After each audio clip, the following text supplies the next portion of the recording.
बच्चों, आज हम हिंदी साहित्य में पाठ 9 पढ़ेंगे, जिसका शीर्षक है खेल जगत की गुड़िया दीपा कर्माकर। बच्चों, ये एक साक्षात्कार है जो कि एक समाचार पत्र की महिला पत्रकार ने दीपा कर्माकर से लिया था। दीपा कर्माकर एक जिम्नास्टिक हैं और उन्होंने ग्लासगो में, स्कॉटलैंड में है जो कि वहाँ पर खेल प्रतियोगिता जीती थी, उसमें कांस्य पदक प्राप्त किया था। साथ ही वो रियो ब्राज़ील में जो ओलंपिक हुआ था उसमें वो चौथे स्थान पर रही हैं। चलिए आज हम इसको पढ़ना शुरू करते हैं।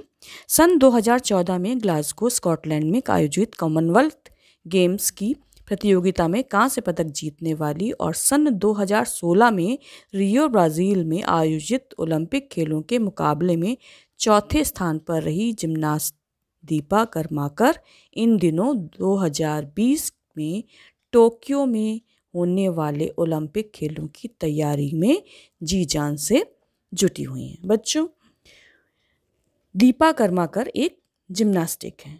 जिम्नास्टिक क्या होता है? एक तरह की कसरत होती है जो कि हम पैरेलल बार्स पे करते हैं या फिर फ्लोर एक्सरसाइज करते हैं। तो उन्होंने ग्लासगो स्कॉटलैंड में उसमें कॉमनवेल्थ गेम्स हुए थे, उसमें उन्होंने कांस्य पदक जीता था तथा रियो ब्राज़ील में जो ओलंपिक हुए थे उसमें वो 4th प्लेस पर थी। उन्हीं का ये इंटरव्यू है जो कि एक महिला पत्रकार ने लिया था। महिला पत्रकार अपना इंटरव्यू शुरू करती हैं तथा पहला प्रश्न वो पूछती हैं दीपा से, सबसे पहले अपने घर परिवार के बारे में बताइए। दीपा बताती हैं, हमारा छोटा सा परिवार है।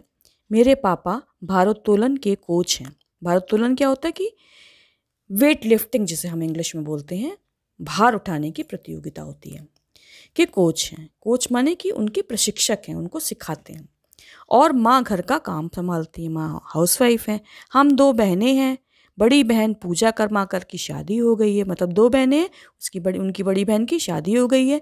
मैं अभी त्रिपुरा विश्वविद्यालय से राजनीतिक विज्ञान में MA कर रही हूँ और वो त्रिपुरा यूनिवर्सिटी से राजनीतिक विज्ञान माने कि पॉलिटिकल साइंस, जो कि एक सोशल स्टडीज़ का ही एक भाग है, में MA कर रही हैं। पत्रकार फिर दूसरा प्रश्न पूछती हैं, जिम्नास्टिक के क्षेत्र में रुचि कैसे पैदा हुई, माने आपको कैसे इसमें इंटरेस्ट क्रिएट हुआ। दीपा बोलती हैं, इस खेल के लिए पापा ने ही प्रोत्साहित किया था। उनके पापा जो उनके फादर थे उन्होंने ही इसके लिए प्रोत्साहित किया था। प्रोत्साहित माने उत्साहवर्धन किया था। उस समय मैं बहुत छोटी थी, फिर भी रोज़ 3:30 बजे अभ्यास के लिए जाया करती थी। छोटी तो थी लेकिन वो रोज़ अभ्यास के लिए 3:30 बजे जाया करती थी। 2007 में जलपाईगुड़ी में छोटे बच्चों के लिए एक प्रतियोगिता हुई थी। 2007 में जलपाईगुड़ी त्रिपुरा में ही है, वहाँ पर एक छोटे बच्चों के लिए प्रतियोगिता हुई। उसमें मैंने स्वर्ण पदक जीता था। उसमें उन्होंने स्वर्ण पदक जीता। फिर धीरे धीरे इस खेल में रुचि बढ़ने लगी। जब स्वर्ण पदक उनको मिला तब उन्हें धीरे धीरे इस खेल में अच्छा लगने लगा। ये खेल उनको अच्छा लगने लगा, रुचि उत्पन्न हो गई उनकी। पत्रकार फिर प्रश्न पूछती हैं, आपके अनुसार परिवार का सहयोग कितना अहम होता है? माने अहम माने होता है ज़रूरी। आपके लिए परिवार का सहयोग कितना ज़रूरी है? दीपा बताती हैं, किसी भी क्षेत्र में सफलता प्राप्त करने के लिए परिवार का सहयोग बहुत ज़रूरी होता है, चाहे पढ़ाई हो या खेल, तभी हम आगे बढ़ सकते हैं। इससे इनकार नहीं किया जा सकता है। मतलब कि किसी भी क्षेत्र में यदि हम सफलता प्राप्त करते हैं तो इसके लिए ज़रूरी है कि हमारा परिवार उसमें सहयोग करे, चाहे पढ़ाई का क्षेत्र हो चाहे खेल का क्षेत्र हो। इससे इनकार मतलब इससे मना नहीं किया जा सकता है। पत्रकार ने अगला प्रश्न पूछा, आप सफलता और असफलता को किस तरह लेती हैं? माने सफलता असफलता को कैसे लेती हैं? दीपा बोली, मेरा विश्वास है कि जब हम मेहनत करेंगे तो ज़रूर आगे बढ़ेंगे। मतलब हमने मेहनत परिश्रम किया है तो हम आगे बढ़ेंगे, इससे हमें कोई रोक नहीं सकता। सबसे बड़ी बात यह है कि हम एक आम लड़की की तरह अपनी ज़िंदगी नहीं जी सकते हैं। मतलब जैसे आम लड़कियां जीती हैं वैसे हम नहीं जी सकते हैं। जब मैं घर से बाहर रहती हूँ तो उस समय हमारा परिवार हमारे साथ नहीं होता, क्योंकि खेलने निकल जाती हैं तो उनकी फैमिली उनके साथ नहीं रहती है। उनके साथ कौन रहते हैं? उनके प्रशिक्षक। हमारी निगरानी और देखभाल हमारे प्रशिक्षक ही करते हैं, वही उनके पेरेंट्स होते हैं। हमारा पूरा ध्यान केवल पदक जीतने पर ही होता है, मतलब उनका मेन कंसंट्रेशन क्या होता है, मेडल जीतना। पर जीवन में तो हार जीत लगी ही रहती है, मतलब जीवन में हार जीत तो जब भी खेलेंगे आप तो हार होगी या जीत होगी, तो ये तो लगा ही रहता है। अगला प्रश्न पत्रकार का था, क्या आप शुभ अशुभ दिनों का भी ध्यान रखती हैं? दीपा कहती है हमारे लिए हर दिन शुभ होता है, क्योंकि काम तो काम है, मतलब काम तो काम है, इसके लिए दिन और क्या देखना। हर आदमी को अपने काम पर ही भरोसा रखना चाहिए, वो ये हमारी पहचान है, काम से ही हमारी पहचान है। जीवन में उतार चढ़ाव तो चलता ही रहता है, किसी का भी समय एक समान नहीं रहता, हर एक का समय समान नहीं रहता, कभी अच्छा भी समय आता है, कभी खराब समय भी आता है। पत्रकार अगला प्रश्न पूछती हैं, आपकी दिनचर्या क्या रहती है?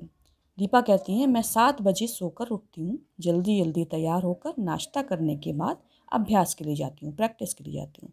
मैं त्रिपुरा के खेल विभाग में सहायक निदेशक भी हूँ, मतलब त्रिपुरा में जो खेल विभाग है उनकी वो सहायक निर्देशक भी हैं, इसलिए मुझे वहाँ भी जाना पड़ता है। इसके बाद 3:30 बजे वो जिम जाती हैं, मैं जिम जाती हूँ। मेरे प्रशिक्षक विश्वेश्वर नंदी जी हैं। कौन प्रशिक्षक हैं? विश्वेश्वर नंदी जी। वे ही मुझे अभ्यास करवाते हैं। रात में घर लौटने के बाद फिर मैं पढ़ाई करती हूँ। यही मेरी दिनचर्या, यही इनकी रोज़मर्रा का काम करती हैं, रोज दिन भर का कार्य है ये। पत्रकार का अगला प्रश्न था, आपकी प्राथमिकता क्या है, पढ़ाई या खेल? दीपा बोलती हैं यह सच है कि मैं दोनों में से 100%, दोनों को मैं 100% नहीं दे सकती हूँ, इसी डिग्री को भी महत्व देती हूँ। तो डिग्री पृष्ठ 63 देखिए, तभी तो पढ़ाई कर रही हूँ क्योंकि पढ़ाई बहुत ज़रूरी है, लेकिन मैं अपना अधिक से अधिक समय खेल पर देती हूँ। पत्रकार पूछती हैं पढ़ाई और प्रैक्टिस के लिए समय कैसे निकालती हैं? दीपा कहती हैं मैं प्रैक्टिस के बाद घर आती हूँ तब पढ़ाई पर ध्यान देती हूँ। यही कारण है कि जब मैं रियो ओलंपिक में खेलने के लिए जा रही थी तो मैंने पापा से कहा कि आप मेरा नोटबुक ज़रूर लेकर आइएगा ताकि जब मुझे समय मिले उन्हें पढ़ लूँ, मतलब कि जब भी समय मिलता है वो पढ़ती हैं। अगला प्रश्न पत्रकार का था, वैसे तो लड़कियां हर क्षेत्र में खुद को साबित कर चुकी हैं, फिर भी आपको लगता है कि एक लड़की के रूप में आपको अभी कुछ साबित करना है? दीपा कहती हैं साक्षी मलिक और पीवी सिंधु ने यह साबित कर दिया है कि हम लड़कियां किसी से कम नहीं हैं। आप साक्षी मलिक को जानते हैं? साक्षी मलिक क्या है? एक पहलवान है और उन्होंने भी ओलंपिक में कांस्य पदक जीता था। और पीवी सिंधु को तो आप जानते ही होंगे कि बैडमिंटन की नंबर 1 की खिलाड़ी हैं। अब क्या साबित करना है? हम लोगों के लिए सबसे बड़ी खुशी की बात है कि हमारे देश की लड़कियां आगे बढ़ रही हैं। सबसे बड़ी खुशी क्या है? हमारे देश की लड़कियां आगे बढ़ रही हैं। इससे बड़ा प्रमाण क्या होगा? प्रमाण माने होता है सबूत। पत्रकार पूछती हैं बुलंदी तक पहुंचने के लिए आप क्या कर रही हैं? बुलंदी मतलब ऊंचाई, ऊंचाई तक पहुंचने के लिए आप क्या कर रही हैं? दीपा कहती हैं हमारे लिए प्रशिक्षक का मार्गदर्शन ही सब कुछ होता है और मैं उन्हीं के अनुसार चल रही हूँ। मैंने जो भी कोच उनका सिखा रहा है उसके अनुसार ही वह काम कर रही हैं। अभी टोक्यो ओलंपिक के लिए हमारी तैयारी जोर शोर से चल रही है जो सन 2020 में होने वाला है। मुझे अपने लक्ष्य पर ध्यान केंद्रित करना है, केंद्रित माने स्थिर करना है। जो मैंने टारगेट किया है उसी पर मैं अपना ध्यान केंद्रित कर रही हूँ। मैं दिन रात उसी के बारे में सोचती हूँ। पत्रकार अगला प्रश्न करती हैं अपनी उम्र के लड़के लड़कियों को कुछ संदेश देना चाहेंगी, मतलब कुछ बताना चाहेंगी, कोई शिक्षा देना चाहेंगी? दीपा कहती हैं पढ़ना और खेल दोनों हमारे लिए आवश्यक है, मतलब पढ़ाई भी ज़रूरी है, खेल भी ज़रूरी है, पर खेल की कीमत पर पढ़ाई ना छोड़ें। पढ़ाई आपको जो ज्ञान देती है वह जीवन भर आपके काम आएगा। पढ़ाई से जो ज्ञान मिलता है वो आपको जीवन भर काम आता है, वह जीवन भर आपके काम आएगा। इसलिए दोनों में संतुलन बनाए रखने की चेष्टा करें। बस मतलब दोनों में एक बैलेंस बना के रखें, पढ़ें भी और खेलें भी। ऐसा नहीं कि खेलने लगें तो खेलते ही रहें, पढ़ाई छोड़ दें, या पढ़ने लगें तो खेलें नहीं। दोनों में एक बैलेंस, संतुलन बनाकर चलना चाहिए। बच्चों ये पाठ ख़त्म हो गया। अब इसमें सबसे पहले आपको क्या करना है? कठिन शब्द। आप इसमें से कठिन शब्द ढूंढिए और कम से कम 10-12 कठिन शब्द लिखिए। इसके बाद शब्दार्थ जो किताब में दिए गए हैं उनको लिखिएगा। मौखिक प्रश्न जो दिए गए हैं उसको मैंने ऑनलाइन क्लास में कराया था। मौखिक पर प्रश्न भी, बहुवैकल्पिक भी, इसके अलावा एक्सरसाइज भी मैंने सारी करा दी थी आपको। आपने हो सकता हो नोट डाउन कर ली होगी। उसके हवाला नहीं नोट डाउन करूँगी तो मैं आपको व्हाट्सएप पे दे दूँगी, और लिखित प्रश्न भी मैं व्हाट्सएप पे दे दूँगी। आज के लिए इतना ही। अब हम मिलते हैं आपसे अगले पाठ में। जो अगला पाठ हमारा कौन सा पाठ होगा? पाठ 10। पाठ 10 हमारा है रानी की समाधि पर।